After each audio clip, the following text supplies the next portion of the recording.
Pai do Senhor Jesus, quero orar a Deus e aqui a gente vai estar estudando a lição da EBD do próximo domingo, que é o dia da Páscoa e dia de bênção, porque a nossa Páscoa é Cristo, né? Então, vamos orar. Deus, eu oro clamando a Ti por misericórdia, pedindo a Tua unção, a Tua sabedoria, pedindo a Tua orientação, pedindo que dirija, meu Deus, no assunto da Escola Bíblica Dominical, para que os que forem alcançados por esse vídeo sejam plenamente abençoados para o louvor da Tua glória, em nome de Jesus. Amém. Queridos, eu quero dizer aos queridos irmãos que o superintendente, o segundo superintendente lá do nosso ministério, da primeira Assembleia de Deus de Alves, ele pediu que eu fizesse essa lição e eu quero convidar os irmãos a estar comigo na reflexão acerca desta lição que vai falar sobre a sublimidade das bênçãos espirituais em Cristo. Então, nós temos como textual Efésios. A lição vai estar toda baseada no livro de Efésios. Então, nós temos como textual Efésios, capítulo de número 1, versículo 3, que nos diz assim: Bendito seja o Deus e Pai de nosso Senhor Jesus Cristo, o qual nos abençoou com todas as bênçãos espirituais nos lugares celestiais em Cristo. A verdade prática nos diz assim: Deus nos elegeu em Cristo antes da fundação do mundo para que desfrutássemos das bênçãos espirituais. Então, as bênçãos espirituais, elas estão à mercê daqueles que creem, daqueles que buscam a presença de Deus. Nós vamos aprendermos hoje na palavra da importância de manter uma intimidade com a palavra de Deus, porque é através da palavra de Deus que a gente é abençoado. Então, a lição desse domingo, dia 12 de abril, vai estar trazendo esse assunto, discorrendo nesse assunto acerca da sublimidade das bênçãos espirituais em Cristo. O texto bíblico que vai estar em pauta está na carta aos Efésios, capítulo 1, versículos 3, 4 e 9 a 14. Vamos então à introdução, que nos diz assim: Nessa lição vamos abordar a grandeza, a excelência e a perfeição do projeto divino para conceder bênçãos espirituais aos seus escolhidos. Desde a eternidade, aprove a Deus executar um plano de restauração e reconciliação com a humanidade caída. Por isso que na carta o apóstolo Paulo nos mostra profundamente agradecido, o apóstolo Paulo se mostra profundamente agradecido pela revelação do mistério que tivera oculto desde todos os tempos. Ele nos convida a louvar e a glorificar a Deus pela sua bondade e misericórdia para com todos os pecadores. Então, a bondade de Deus, a misericórdia de Deus é para com todos os pecadores, porque Deus é o único que tem a essência do amor, que é o próprio amor. O amor de Deus é o amor ágape, o amor incondicional. Nós amamos a Deus, porque Ele nos amou primeiro. Ele nos deu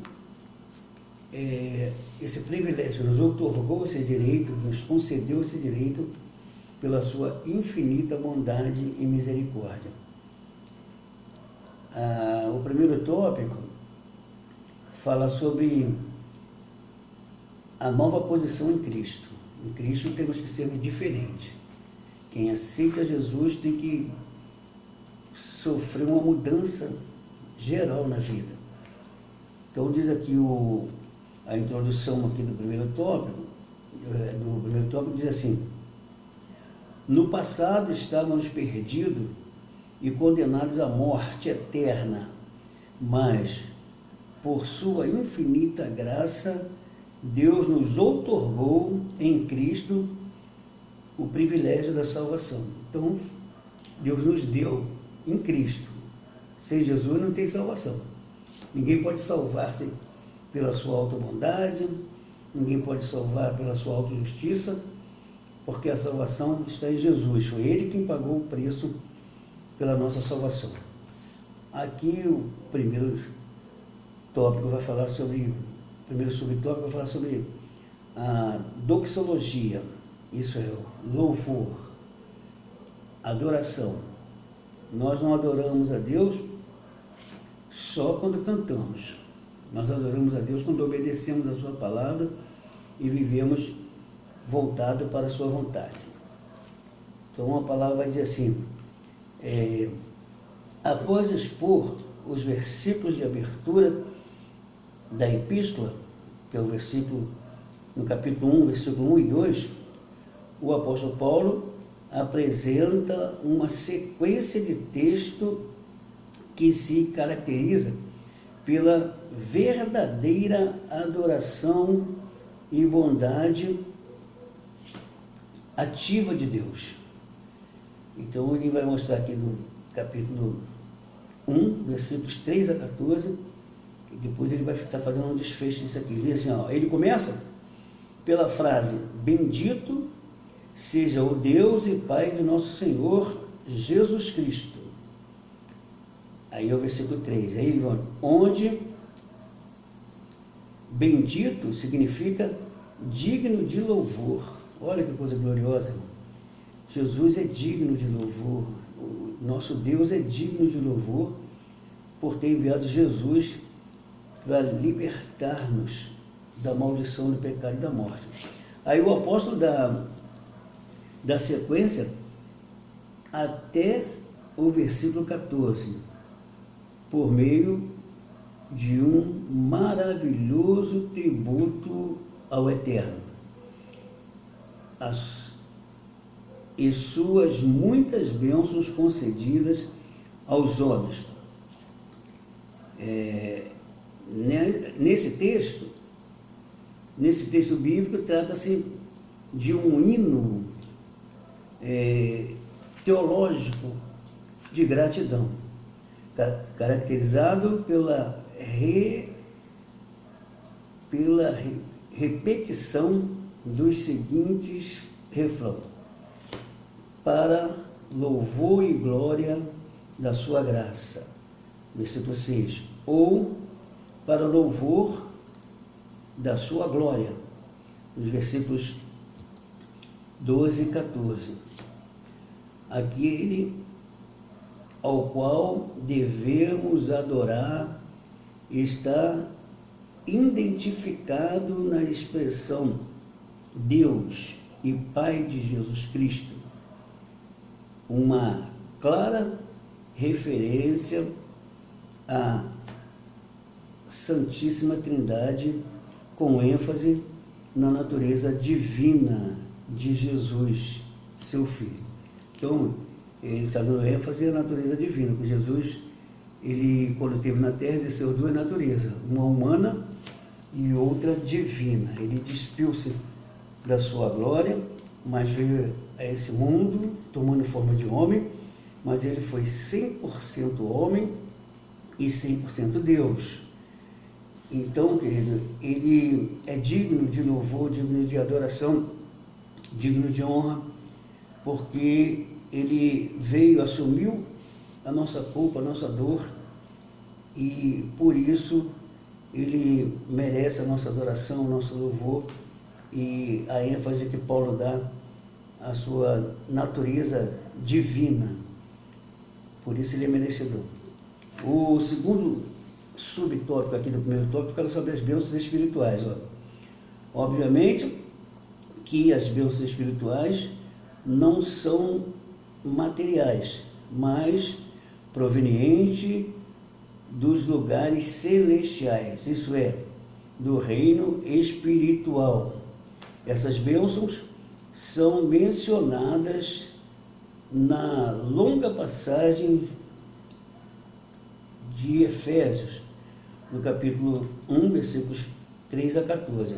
Aí, tais como: Deus nos elegeu para sermos santos. Aí, no versículo 4. Predestinou-nos para sermos filhos. Versículo 5. Nos fez agradáveis para si. Versículo 6. Redimiu-nos por meio do sangue de Cristo. Versículo 7. Acolheu-nos por sua vontade redentora. Versículos 8 a 12, ele diz: revelou-nos a palavra da verdade. E o versículo 13, ele diz: selou-nos com o Espírito Santo da promessa. Versículo 13, a parte B: ainda garantiu a validade da promessa. Versículo 14, ele diz: tais bênçãos provêm de Deus, que planejou a redenção do seu Filho, que a realizou, e do Espírito Santo, que garante essa bênção, nos conduzem a exclamar, como Paulo: bendito seja Deus. Então, irmãos, espiritualmente nós temos sempre motivo de bendizer a Deus pelas maravilhas que Ele realizou, e Paulo, ele destaca alguns pontos aqui, de maneira a nos iluminar o entendimento, porque ele mostra na ação realizada do ministério de Jesus, quantas coisas Jesus fez por nós e quantos direitos nos concedeu aqui. Então nós precisamos, primeiro ele nos elegeu para sermos santos, nos predestinou para sermos filhos, nos fez agradáveis para si, redimiu-nos por meio do sangue que ele derramou lá na cruz do Calvário, acolheu-nos para sua vontade redentora, revelou-nos a palavra da verdade, selou-nos com o Espírito Santo da promessa. Olha só que coisa gloriosa, irmãos. E ainda mais, ainda garantiu a validade da promessa. Ele deu a promessa e garante a validade da promessa. Se você permanecer firme, fiel ao Senhor, essa promessa não será inutilizada, não será apagada, porque ela sempre será garantida para aqueles que temerem a Deus, que andarem de acordo com a sua palavra. O terceiro subtópico aqui do primeiro tópico fala sobre a nova condição. Quando a pessoa recebe Jesus, ela passa a ter uma nova condição. Diz assim: a expressão em Cristo significa que somos abençoados com todas as bênçãos, toda a bênção espiritual, a partir de sua pessoa e obra realizada no Calvário. Então, foi o que Jesus fez, não é o que nós fazemos. Nós só recebemos quando cremos, quando convencidos pelo Espírito Santo e iluminado no entendimento. Aí a gente toma a decisão de receber a Jesus como Salvador. Aí a gente recebe essa bênção espiritual a gente passa a viver em novidade de vida. Relaciona-se ainda com a nossa experiência de conversão a Ele. Então, o que é a conversão? Conversão é uma mudança de estado, é sair do estado miserável de pecador, de abominável, de inimigo de Deus, para tornar-se santificado, tornar-se amigo de Deus, tornar-se próximo do Senhor e tornar-se mensageiro de boas novas. Ele disse, essa é a relação, vem por meio da conversão. Ele disse assim, nova vida é conferida somente para quem está em Cristo. Isso é o propósito da antiga vida em Adão, escravizada pelo pecado. Então isso aí você larga de lado. Deste modo, não andamos mais em trevas, mas como filhos da luz.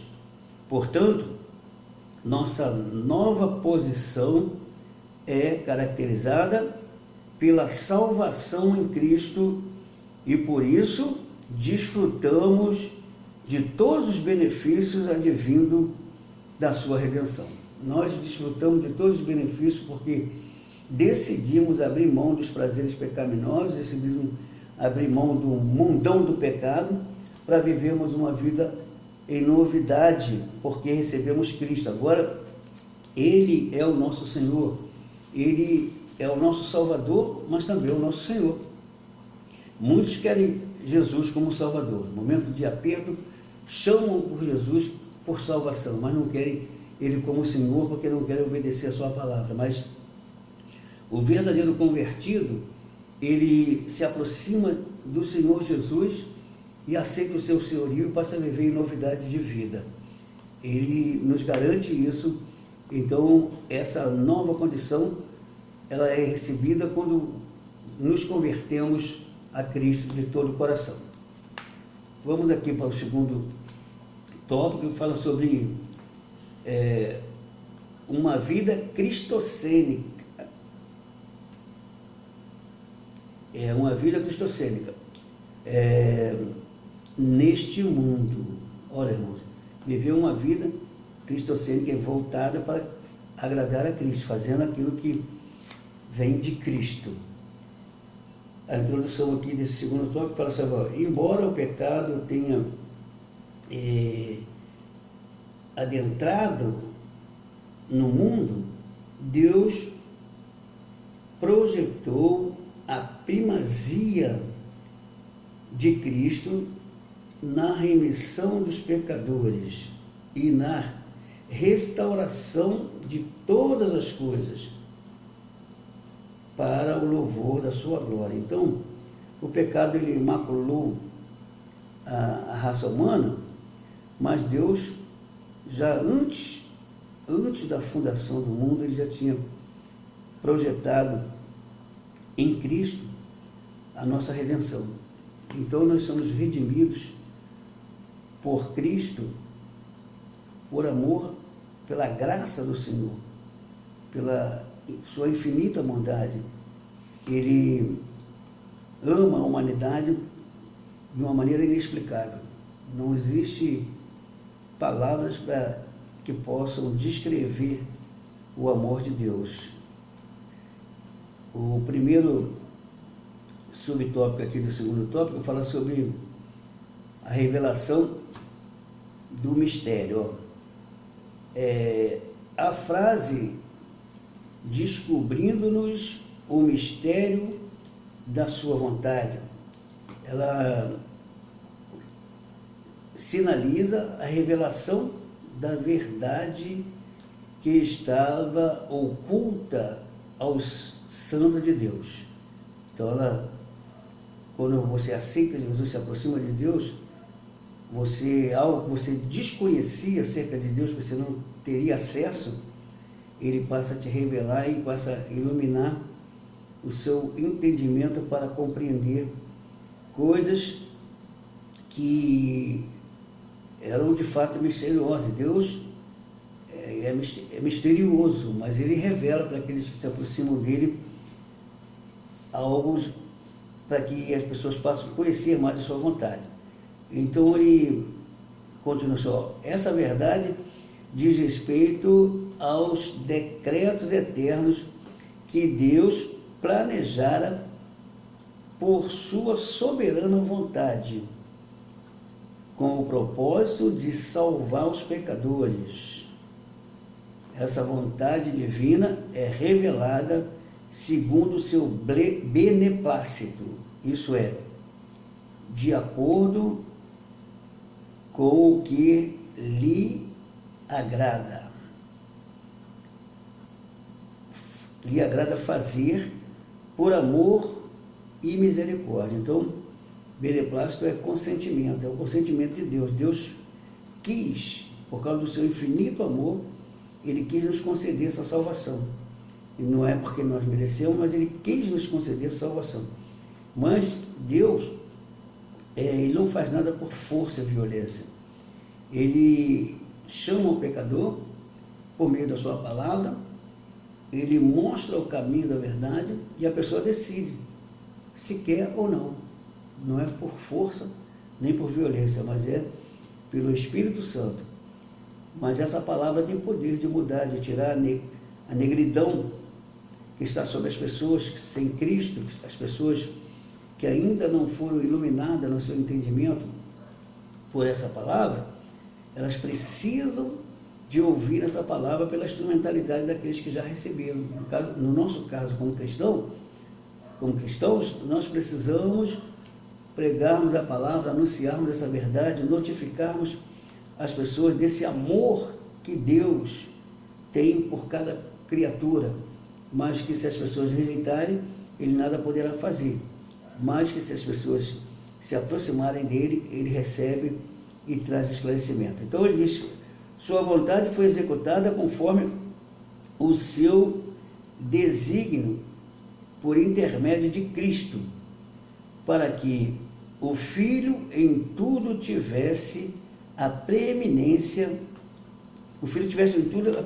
Então, quer dizer, é que a gente entende que toda a autoridade foi dada a Cristo, todo o domínio sobre todas as coisas.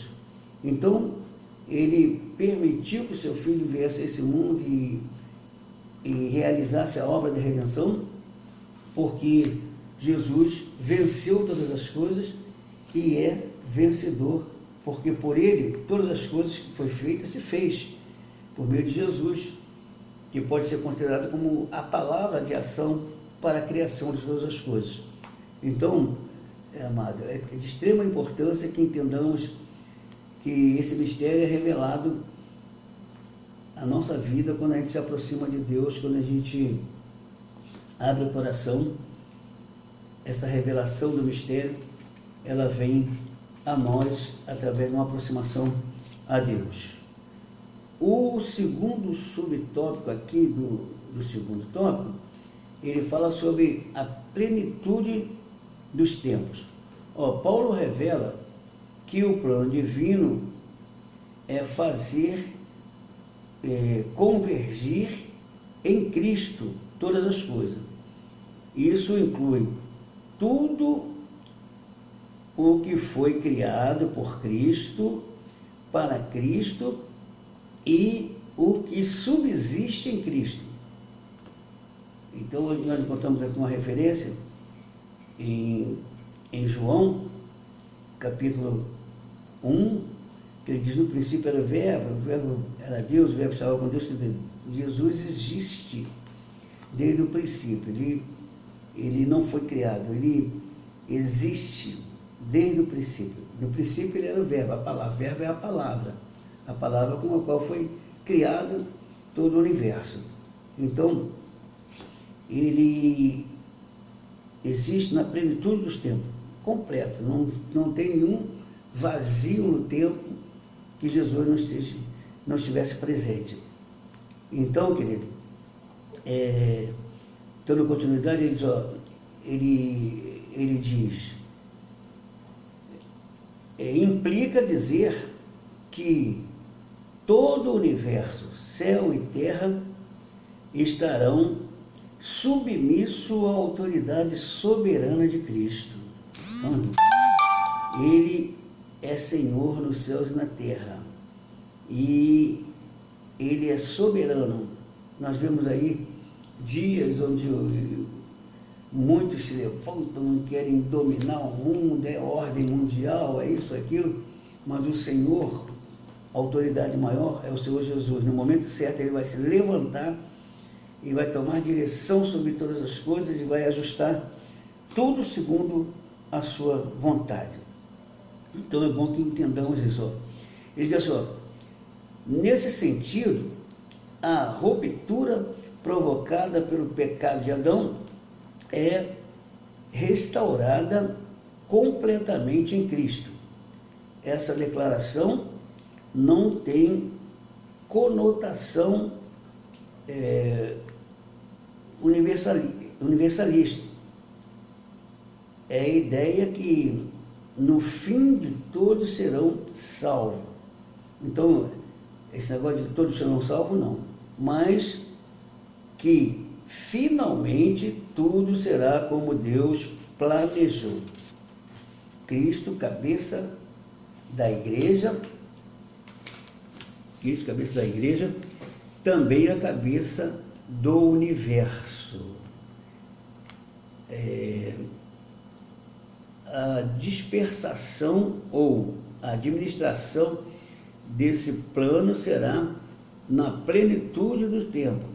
Aqui, a palavra grega para tempo não é cosmos, que traz uma ideia de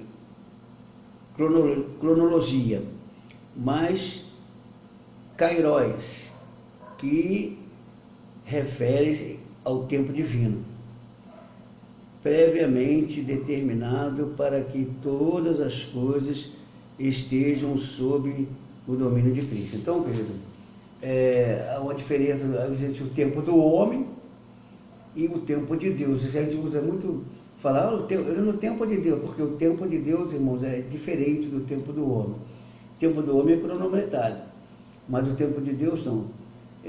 Pedro diz que, para dar uma ideia de que nós não conseguimos entendermos isso, ele diz que um dia para o Senhor como se fosse 1000 anos, 1000 anos como se fosse um dia, que Deus é superior ao tempo. Então, ele dará, quando fala aqui, é só para mostrar que ele dará o final conforme o seu querer em todas as coisas. Então, parece que as coisas mundanas, a perversidade, que o próprio Satanás está ganhando campo, está vencendo, está lutando. Não, Deus está só debaixo de uma permissão de Deus. No tempo preciso, Deus ajustará todas as coisas por meio do poder de Cristo, que Ele conquistou esse direito quando Ele veio a esse mundo para resgatar as nossas almas por meio da sua própria vida lá na cruz de Calvário. O terceiro subtópico fala sobre louvor da sua glória. O apóstolo enfatiza que as bênçãos são destinadas aos crentes judeus e aos gentios. A igreja. Viu, irmãos? Olha só, a igreja, existem 3 classes de povos na terra, teologicamente falando. Judeus, que é o povo peculiar de Deus, gentios, que é o restante, todos que não fazem parte da agremiação de Israel, e o terceiro povo é a igreja, que é constituída de judeus convertidos a Cristo e não judeus.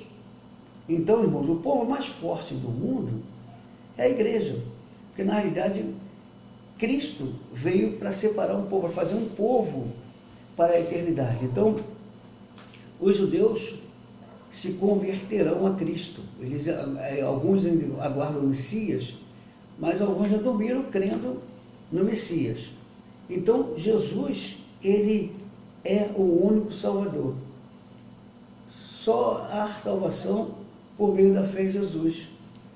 Então, ele é digno de louvor, digno de glória, porque ele veio, fundou a igreja e deu capacidade à igreja para crescer, para ir levantando outros e outros, e enquanto estivermos aqui, nós temos um compromisso de estar trabalhando como igreja, porque nós somos edificados pelo Espírito Santo e precisamos fazermos crescer o grupo por meio da pregação do Evangelho.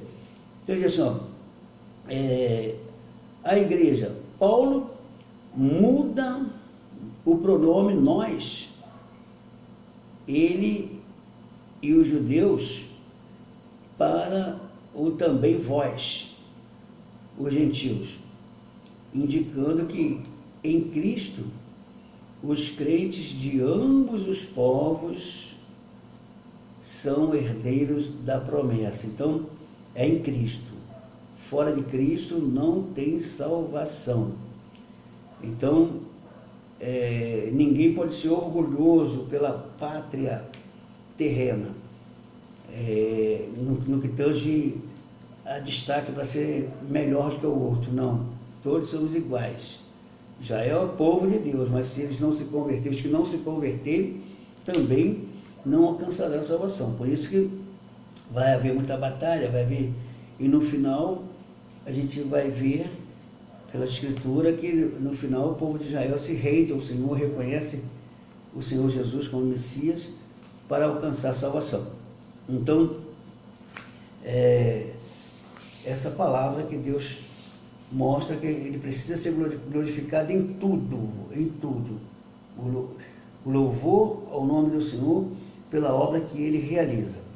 Vamos para o terceiro tópico, que fala sobre o Espírito Santo, penhor da nossa herança. O Espírito Santo desempenha importante papel no plano da salvação, idealizado por Deus Pai. Então, o Espírito Santo, ele desempenha, agora vamos conhecer o papel que o Espírito Santo desempenha nessa obra gloriosa de libertar, de realizar a obra de Deus aqui na terra. Quer dizer assim, o selo do Espírito Santo. Aquele que ouve a palavra, o Evangelho da salvação,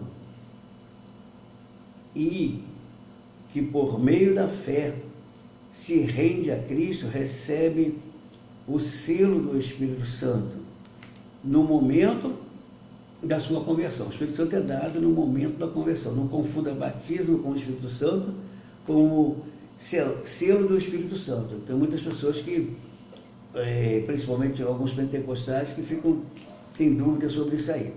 Mas não confundamos isso. Aí diz assim, no tempo bíblico, o selo usado como sinal de propriedade e posse pessoal. O selo antigamente era usado. O camarada, até hoje não usa, o camarada no interior aí tem muita vaca, ele marca, ali tem as letras do nome dele, né? Aí vai, crava lá, marca com fogo. O povo de Israel tinha a marca da circuncisão, mas o Espírito Santo, irmãos, ele marca no coração. A nossa circuncisão é no coração. Só Deus sabe, de fato, a marca que toda pessoa recebe, porque é impossível receber a marca do Espírito Santo e continuar da mesma maneira, porque tem que mudar de vida. Os que estão marcados pelo Espírito Santo. Paulo até disse disso, desde agora ninguém me inquiete, porque traga no meu corpo a marca do Senhor Jesus Cristo, é o selo do Espírito Santo. Então, lá em Gálatas capítulo 6, versículo 17, Paulo falava sobre isso, quando havia aquela disputa de judeus com o restante lá dos gregos, e aí Paulo disse, desde agora ninguém me inquiete, que traga no meu corpo a marca do Senhor Jesus Cristo. E ele disse também, em Cristo, nem a circuncisão, nem a incircuncisão tem virtude alguma, mas o sim, o ser uma nova criatura. Então, se você receber o Espírito Santo, você se torna uma nova criatura. Senão não adianta orgulho e soberba, porque não vai conseguir. Então é bom que entendamos isso aqui. O Espírito Santo é o selo da promessa para aqueles que receberam Jesus no coração. O segundo subtópico fala sobre o penhor. O penhor da natureza.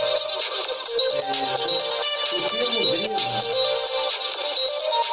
arrogão, pode ser traduzido como depósito, penhor, garantia, ou ainda primeira parcela. A palavra tem origem semítica e era usada nas transações comerciais para assegurar o preço, garantir o pagamento de algo. Paulo ensina que o Espírito Santo é o depósito de garantia da nossa herança em Cristo. Tudo isso significa que aquele que tem o selo do Espírito Santo tem a salvação garantida. Isso não quer dizer que o crente está salvo para sempre, independentemente de sua conduta, mas que a redenção está válida aos efeitos em Cristo, aos eleitos em Cristo, que permanecerem fiéis. Então, irmãos, esse negócio de achar assim, uma vez salvo, salvo para sempre. Não. Se tem a marca do Espírito Santo, recebeu o Espírito Santo, amém. Você pode entristecer o Espírito Santo. Se o pecado entrar na sua vida, o Espírito Santo sai. Então, se você passar a assumir uma vida com pecado, o Espírito Santo sai da sua vida. Mas se você permanecer fiel ao Senhor, a sua vida vai agradar a Deus e esse selo, ele te garantirá a salvação. Então, é bom que entendamos isso. O Espírito Santo é o penhor da nossa herança. O Espírito Santo na nossa vida, a marca do Espírito Santo é que é o penhor. Viu, irmãos? Como o noivo dá uma aliança, um anel, como penhor para a noiva, para garantir aquela união, simbolizando que eles fizeram um pacto. E aquele penhor, toda vez que alguém olha aquela aliança, olhou a aliança, é um penhor que foi dado como garantia de fidelidade. Mas isso aí dos homens falha, né? Mas o de Deus não. O Espírito Santo tem que estar vivo no coração, marcado no coração, o selo do Espírito Santo. A conclusão diz assim, nessa porção da Epístola aos Efésios, o plano divino revelado resulta na reconciliação do ser humano com Deus por meio de Cristo e na restauração de todas as coisas visíveis e invisíveis. Algo dos propósitos